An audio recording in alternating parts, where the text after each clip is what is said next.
debunk some of these myths that are out there. And one of them, I mean, let's just front load this episode, is is there a way to send too many emails to a list in general? Obviously, there might be people that have a list of 100 and some people have a list of, 150 million. Is there a way to send too many emails? In other words, frequency.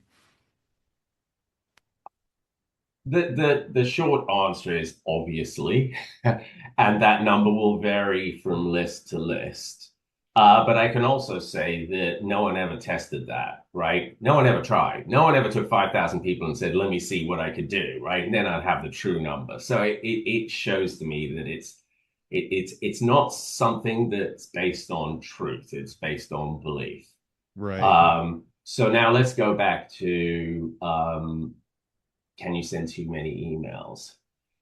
We'll start by what the expectation is, right? So the first thing I ask is, what do you expect if you signed up to a new travel website, right? Their email, right? They're all the same thing now, but Expedia, yada, yada, yada. There's about 4 or 5 of them. You sign up, Kayak, blah, blah, blah. How many emails do you think you're going to get, right?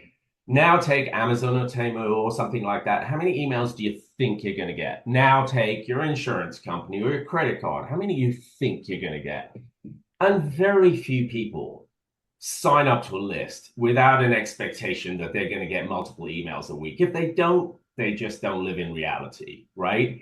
So you're starting from what the expectation is. And if you find that you're sending significantly less than your competitors, then you've got a problem, right? If Yeah. you're sending significantly more than your competitors and you're doing well, then you don't have a problem. If you're doing badly, then maybe you'd rethink it.